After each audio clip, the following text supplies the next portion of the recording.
Bueno, primero que nada, bienvenido y gracias por venir a este evento. La idea de hoy día es que nos podamos activar, podamos conocernos un poco más, quizás salir de aquí con algún compromiso, algún nivel de conocimiento nuevo y de alguna forma tengamos herramientas para poder trabajar esta meta común de la que se habló en la presentación anterior, esta idea de buscar la sostenibilidad como meta entre toda la cadena. Bueno, mi nombre es Cristian Pérez. Nosotros estamos aquí, somos Global Nomad. En general nosotros nos dedicamos a temas de sostenibilidad en distintos ámbitos. Somos, por un lado, arquitectos, trabajamos en desarrollo urbano, pero estamos muy enfocados en el tema de descubrir el diseño a partir de lo que los usuarios desean, no a partir de lo que nosotros les decimos. Y eso es un poco lo que vamos a hacer hoy día. Vamos a trabajar levantando cuáles son los intereses de ustedes, que son los que mejor saben de su negocio. Sin embargo, yo hoy día les voy a hablar un poquito de sostenibilidad en distintos niveles. Ese es nuestro logo. Si ustedes ven, en el fondo es una mano compuesta por mucha gente.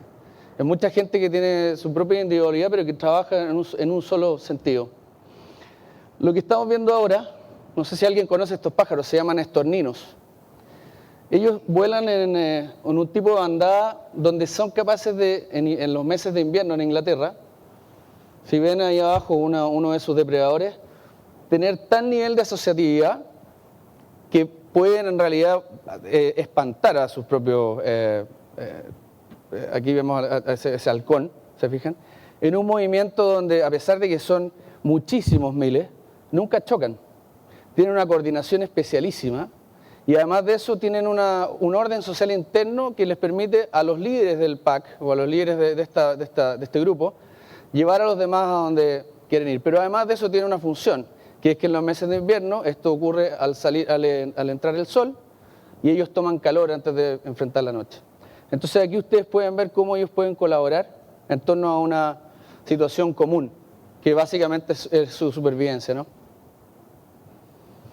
Y eso es una cosa fundamental porque la competencia de hoy es la colaboración.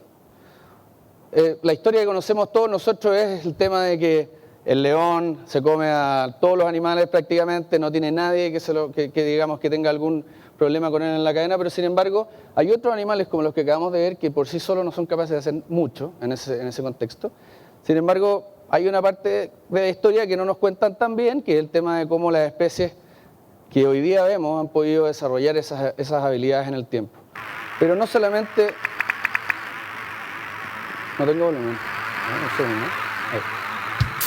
Esto no es solamente algo que tenga que ver con los animales. Aquí lo que ven ustedes, fíjense en lo que dicen las instrucciones. Este es un sitio web organizado por un equipo holandés que le ofreció a cada uno de los usuarios que ingresaba grabar su cursor.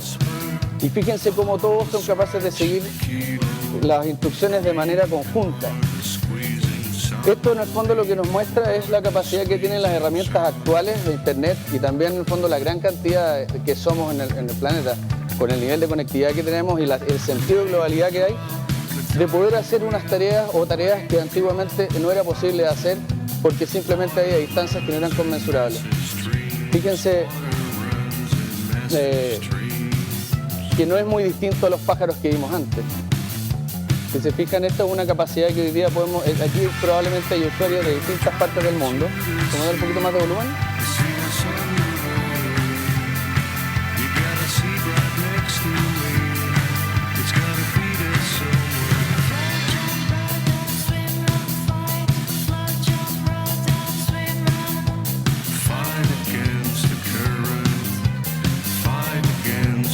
Hoy día nosotros vamos a estar trabajando en un formato más o menos parecido al que aparece en el video.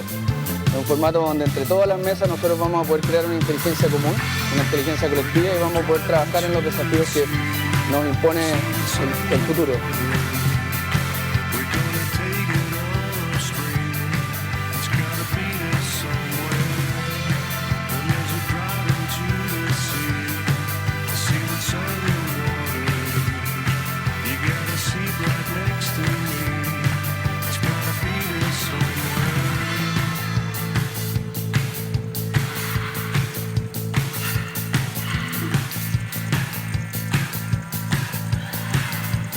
Fíjense en la cantidad de actividades que pueden hacer cada uno de estas instrucciones.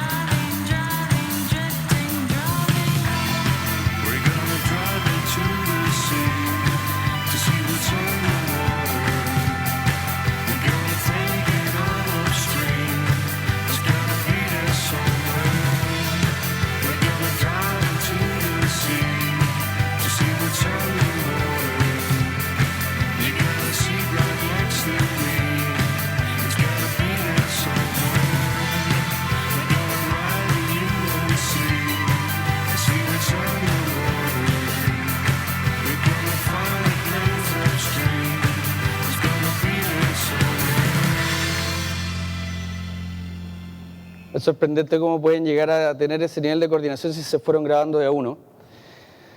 Bueno, esto es una imagen que salió en un National Geographic de no hace mucho tiempo. De hecho, National Geographic es la razón por la que este evento se llama EcoBlitz.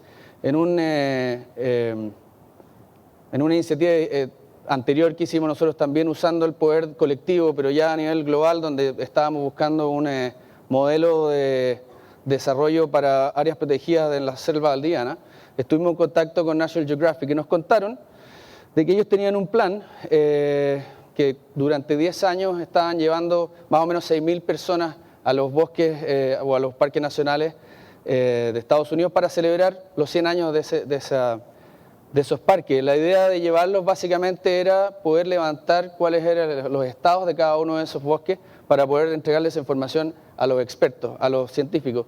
Ese evento se llama BioBlitz. Lo nuestro es un EcoBlitz. Nosotros vamos a poder trabajar en función de poder encontrar esas necesidades. 160.000 kilómetros de fibra, somos todos igualmente un poco diferentes. Lo que vamos a trabajar hoy día es el tema de la antidisciplina. Todos traemos una disciplina, de alguna manera esa disciplina genera algún tipo de restricciones en cuanto a cómo podemos entender las perspectivas de los demás. La invitación hoy día es que nos abramos, es que podamos entender que hay otra persona cerca nuestro que tiene una perspectiva que puede ser igualmente interesante. Nuevamente el tema de cuánto ha cambiado el mundo en estos últimos pocos años. A la izquierda tienen el momento en que el Papa Benedicto fue nombrado. Yo no veo ningún celular en esa época. Fíjense en el caso del Papa Francisco, del 2013. Estamos todos conectados a través de herramientas que hoy día abundan. Y con eso nosotros podemos ir creando un nivel de conectividad que antes era imposible lograr. Esta colaboración o esta apertura que se está ofreciendo es una oportunidad y una posibilidad. Imagínense las cosas que son abiertas, bar abierto, abierto de golf. En general, ahí siempre son cosas muy donde se habla mucho de lo colectivo, pero eso nos obliga a usar nuevas o a tener mucho ojo en elementos como la transparencia. Hoy día es muy difícil con ese nivel de información disponible esconder cosas que nosotros ya sea no estamos haciendo de buena manera en términos de práctica o no estamos cumpliendo desde el punto de vista, por ejemplo, de los negocios. También en el fondo requiere un nivel de intercambio importante, es decir, que hoy día existe la necesidad quizás a veces de incluso entregar información o activos que son propios, a veces propietarios o patentes, para que incluso mejore mi propio negocio en el futuro. Ya no es tan una idea digamos, de la caja cerrada. Y además enfrentar la situación de que hoy día el empoderamiento que ha producido las redes sociales a nivel global es único. Ustedes lo han visto en cada una de las situaciones políticas y sociales que hemos visto alrededor del mundo. Es la forma que tienen de organizarse y la gente tiene una forma distinta de abordar los sistemas. Vamos a ver 3 casos en este momento que son capaces en el fondo de alguna manera mostrar una buena forma de utilizar esta herramienta. Este es el caso de una mina de oro que en el año 2005 más o menos Rob McEwen, el dueño, tenía disponible y su equipo, él había comprado la mina pero no habían encontrado el oro. Es decir, su equipo de geólogos la verdad que lo que merecía era quizás un cambio, sacarlo y poner uno nuevo. Sin embargo, a él lo que se le ocurrió fue entregar toda la información topográfica de su mina con una apertura máxima a las redes sociales y ofrecer $500,000 para que alguien le dijera si tenía oro y si lo tenía dónde estaba. Con eso, lo que Rob McEwen hizo fue iniciar la era de la producción social que a él le dio, a cuenta de su $500,000, le dio 3.400 millones, porque eso era lo que valía la mina de oro en el momento que un grupo, ni siquiera de geólogos, sino que de expertos en maquetas virtuales, pudo encontrar en su mina. Entonces, para eso llegamos a 1.400 participantes en 51 países. Yo les hablé antes de un proceso que habíamos hecho con 10.000 hits y más o menos 128 ciudades. Este sistema realmente es muy interesante porque nos permite usar las mejores herramientas de gente que de otra manera no podría entregarnos ese valor. Y es lo que nosotros llamamos valor inesperado, que es lo que vamos a estar viendo hoy día. El segundo caso, el caso de Tesla. ¿Alguien conoce el auto Tesla? Es un auto eléctrico, es la mejor tecnología que existe en automotriz en autos eléctricos. Ellos hace menos de un mes crearon un impacto importante cuando entregaron todas sus patentes a disposición de la industria automotriz. Ellos ya habían hecho colaboraciones con empresas como Daimler. Daimler tiene 50 millones de dólares en esa empresa, estamos hablando de un startup. Con Toyota, ellos ayudaron a crear el nuevo motor del RAV4 que algunos de ustedes pueden tener incluso. General Motors, Freightliner, Volkswagen no son players pequeños. Sin embargo, ninguno estaba dispuesto a comprar la tecnología. Bueno, él dijo, si nadie va a comprar la tecnología, entonces se las entrego gratis, pero vamos a cambiar de todas maneras la industria. Y esa es una forma de representar lo que yo les hablaba del intercambio. En el fondo es una nueva forma de intercambiar bienes, porque finalmente el creador del motor Tesla no necesita las patentes para que sea reconocido como el dueño o el que hizo el cambio o la revolución. Y ahora vamos a ver uno que tiene que ver con nuestro amigo Eduardo, que es Multicycle, uno de los productos que se mostraron en la presentación anterior. Multicycle básicamente es capaz en el fondo de hacer un aporte desde el punto de vista de no necesariamente cambiar la industria per se, porque esto no significa que se cambie la forma de usar etiquetas. Sin embargo, abre la oportunidad de nuevos productos para un tipo de consumidor que es diferente. Un consumidor que entiende que está en una situación diferente desde el punto de vista ambiental y social. Tenemos a la izquierda la botella virgen y luego el 30 ciclos, eso más o menos ustedes lo entendieron, pero mejor que yo lo explica el video de Avery Dennison.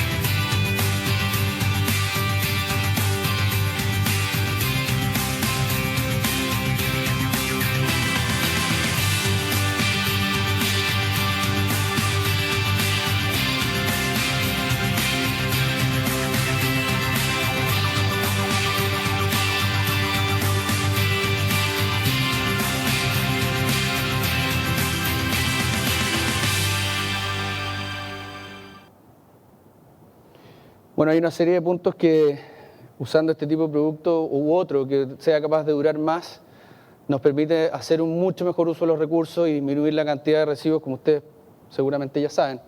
Pero además de eso, es importante ver qué pasa con el consumidor final. Hoy día, a diferencia de otros años, quisimos invitar también a gente que es la que, igual que nosotros, saca los productos del supermercado, de la góndola, que es donde están sus productos. Y quisimos más o menos ver qué es lo que pasa en Chile. En Chile pasa una cuestión muy interesante. Un 92% de la gente que fue encuestada en un trabajo que hizo BBDO con la Universidad del Desarrollo y Walmart, fue el que lo auspició, un 92% de la gente le importa mucho o medianamente el tema de la sostenibilidad. Realmente, si la gente en Chile hiciera lo que dice, hoy día todos los productos tendrían que ser sustentables porque nada se estaría vendiendo. Sin embargo, lo que vemos aquí es que hay una necesidad o hay unas ganas de reflejar que sí somos lo que estamos diciendo. Sin embargo, en el momento de tomar las decisiones, nos falta un poco para llegar a realmente demostrar lo que decimos a nivel de producto. Si nos vamos a otro lugar, en Estados Unidos, un estudio similar, lo que hizo fue demostrar las acciones de las personas. Y de alguna forma rotular en los 320 millones de americanos que hay, desde un punto de vista de cuánto ellos hacen acciones hacia la sostenibilidad. Y tenemos los iluminados, que son el 10%, que no es despreciable siendo 32 millones de personas, que hacen solamente elecciones de tipo sustentable y que más o menos son los que dicen en Chile que son los que eligen o tienen, digamos, posiciones donde les importa mucho o extremadamente el tema de la sustentabilidad. Los demás básicamente son, por ejemplo, los aspiracionales, que son los que les importa medianamente, que también son importantes, son 64 millones. Ese es un mercado muy importante, pero lo que realmente vale la pena es que en verdad el problema lo tenemos todos. Aquí hay una imagen del último informe del panel intergubernamental para el cambio climático que ocurrió en abril, donde finalmente, después de varias sesiones que han habido durante los años, lo que han podido definir es que hay 120 impactos en el ecosistema en general que pueden ser atribuibles directa o indirectamente al cambio climático. Eso es algo súper importante porque en el fondo lo que está ocurriendo es que el cambio está siendo mucho más rápido que la capacidad de adaptarse que tenemos nosotros y que tienen las otras especies. Pero también lo que encontró ese estudio, que es muy relevante, es que finalmente se pudo definir que un buen porcentaje de esos riesgos o de esos impactos tienen que ver directamente con nosotros. Tienen que ver con las elecciones que nosotros hacemos. Anteriormente había una discusión. Esta versión del reporte permite de alguna forma, con cierto nivel de confiabilidad, incluso durante el reporte se explica cuál es el nivel de confiabilidad que tiene cada una de lo que se fue encontrando dentro de esa investigación, el que existe un efecto antropogénico sobre esa situación. Estamos hablando de dos escenarios, un escenario optimista, que es un escenario donde igualmente sube la temperatura, pero sube 2 grados, y hay otro que es mucho más pesimista y que en el fondo dice, si no hacemos nada, va a subir por lo menos 4 grados Celsius hasta el 2100, que es final del siglo. Ahí vemos el segundo de los escenarios que les hablé, con los 4 grados de alza de temperatura. Y el primero, que lo que hace es que hace un pic y luego se mantiene, que es lo que vamos a ver en esta curva. El primero es el que hace el pic hacia arriba y luego el otro hace una curva plató y descendente. Esto es efectivamente el problema del que estamos hablando. Pero no es solamente un problema, también es una oportunidad. Hoy día todas las empresas de las que hablamos antes, donde consumen esos 10 a 30% de americanos, y que en Chile también tenemos un nivel de consumo consciente que quizás no es el 92%, pero está cercano al 14%. Tenemos elementos o razones por las cuales tomar este camino, no solamente desde el punto de vista ambiental, sino también desde el punto de vista del negocio. Es una oportunidad. Entonces tenemos, como ustedes pueden ver en la imagen, razones financieras, donde podemos disminuir el costo inicial de nuestra empresa, de nuestro negocio. Podemos también aumentar el retorno financiero.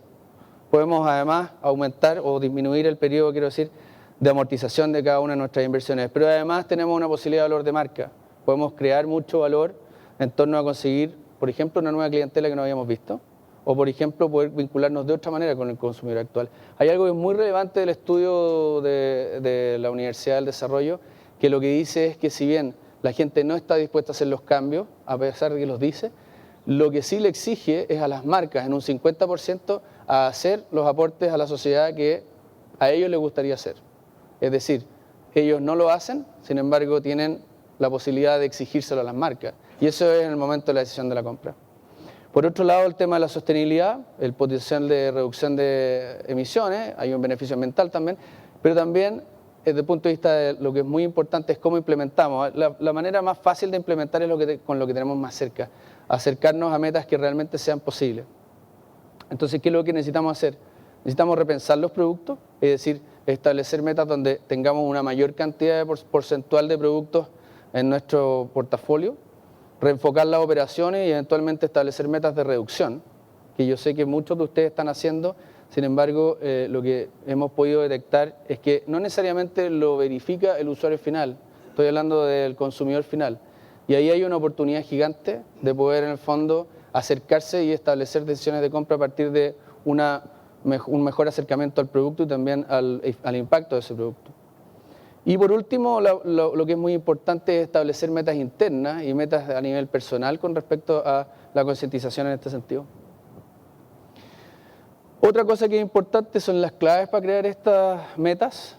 Tenemos que hacer metas muy claras, que no sean en ninguna medida cuestionables en el camino mientras estamos trabajando a nivel de liderazgo, que nos enfoquemos estratégicamente en, como dije antes, establecer las que realmente son posibles de hacer, que podamos además saber cuáles son los elementos que van a favor y en contra de esas posibilidades. Hay un lineamiento diagonal que es exactamente lo que estamos haciendo hoy día. El 85% de las empresas, de un estudio que vamos a ver después, dice que es muy importante hacer este tipo de trabajo a nivel supply chain, a nivel, en el fondo, de la cadena de abastecimiento y la cadena de valor. ¿Por qué? Porque finalmente estamos trabajando todos en el mismo camino. Metas que son específicas, medibles, que son accionables, que son de alguna forma reportables y que además tienen un efecto en el tiempo, que se pueden definir con una posibilidad de metas. Escuchar lo que está ocurriendo, darle seguimiento y hacer un refuerzo constante respecto de cómo se están cumpliendo. El tema de la implementación, por supuesto, ya lo hablamos, y el reporte, pero el reporte con responsabilidad, es decir, que haya responsables dentro de la empresa capaces de reportar y que en el fondo la empresa completa sepa para dónde o en qué se ha podido avanzar en ese sentido. Este estudio acaba de salir de Pure Strategies, salió en Sustainable Brands, la última conferencia que se hizo en Estados Unidos. Y es bien interesante porque lo que se preguntó es cuáles son los principales beneficios que están percibiendo 100 compañías de distintos ámbitos en torno a ya haber tomado y ser de los más avanzados en el desarrollo de productos sustentables.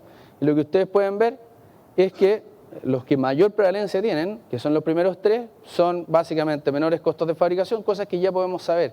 Involucramiento de los empleados, que es muy importante a nivel organizacional. Al menos en Estados Unidos la gente toma decisiones de dónde quiero trabajar y dónde pongo mi talento en base a cómo se porta la empresa donde yo voy a ir a trabajar. Y por otro lado, el establecer confianza y valor de marca, en torno particularmente a lo que ya dijimos que son estos usuarios o consumidores más conscientes. Súper importante es que, y además sorprendente, con 32% el incremento de ventas es el beneficio que ellos dicen, o sea, es el que menos ellos perciben como un beneficio. Sin embargo, hay elementos que están mucho más arriba, como por ejemplo la confianza y valor de marca, el cumplimiento de estándares del retailer y también el cumplimiento de estándares del cliente, que sí son capaces de por sí de generar mayor venta. Por lo tanto, es súper importante quizás no buscar esa meta, sino que buscar otras que indirectamente nos llevan a esa posibilidad. Otra cosa que es súper relevante y que es algo que hacemos poco, que me parece a mí que podríamos hacer mucho mejor para poder mostrar lo que se está haciendo en el proceso y dentro de la cadena, es la posibilidad de comunicar ese trabajo y de una manera atractiva, de una manera donde haya un aporte para la empresa y también donde haya un aporte para las personas y el planeta. ¿Y cómo se define ese tipo de comunicación? Una comunicación contagiosa, transparente, que sea empática, que sea conectiva y que además sea súper simple, que además sea creativa, positiva y que realmente resuene en nuestros usuarios. Ahora vamos a ver un ejemplo de un caso de un restaurante americano que ha hecho un buen trabajo en ese sentido.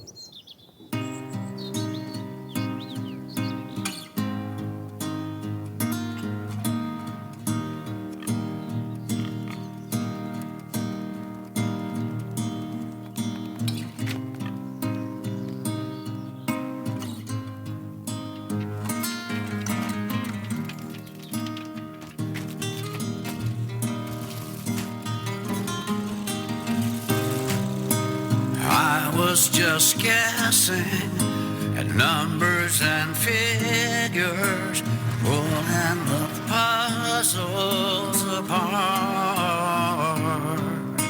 Questions of science, science and progress don't speak as loud as my heart.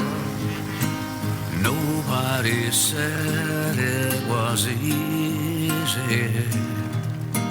It's such a shame for us to part. Nobody said it was easy. No one ever said it would be so hard. I'm going back to the start.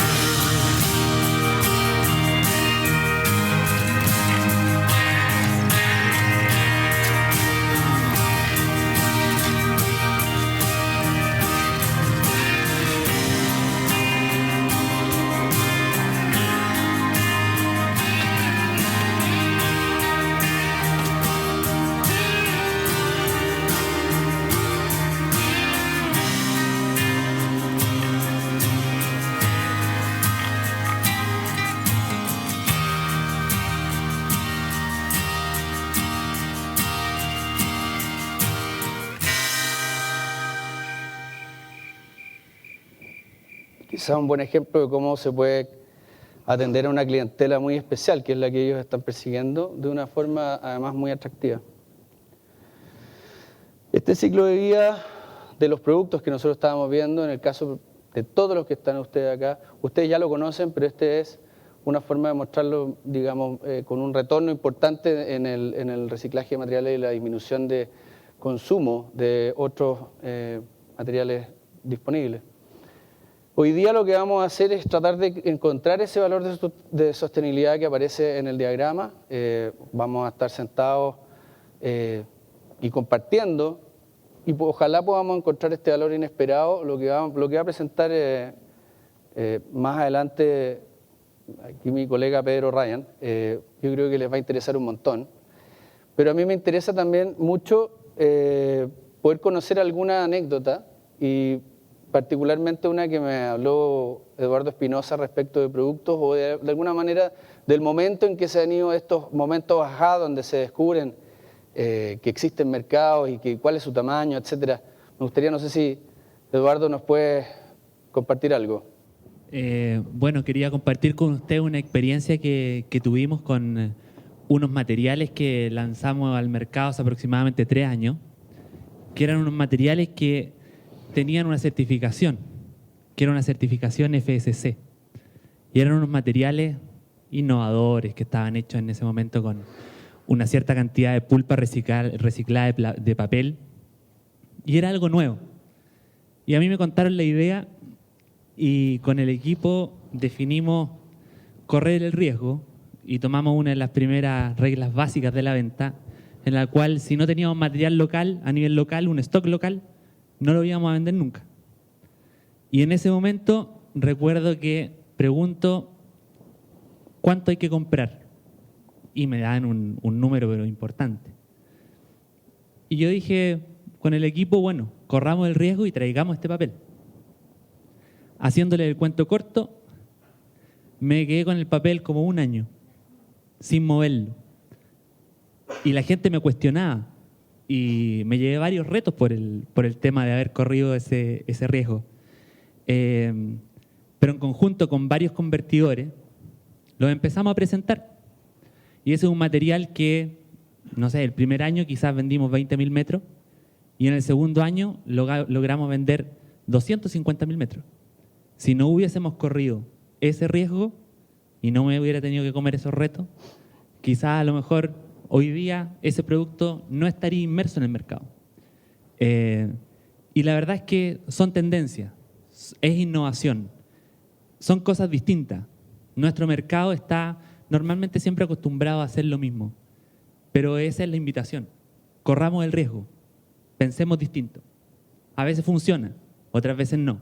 Pero de 10 apuestas que hagamos, si al menos 1 o 2 pagan, créanme que vamos a estar cambiando nuestra forma de enfrentar el mundo y de enfrentar estos temas de sustentabilidad. Gracias, Eduardo. Excelente historia. No sé si alguien quiere compartir alguna. ¿Tenemos o no tenemos historia? Bueno, dejémosla entonces para el trabajo en la mesa. Yo ahora voy a invitar a Pedro Ryan. Pedro es coach ontológico y es la persona que va a facilitar la actividad que vamos a iniciar en unos minutos. Muchas gracias.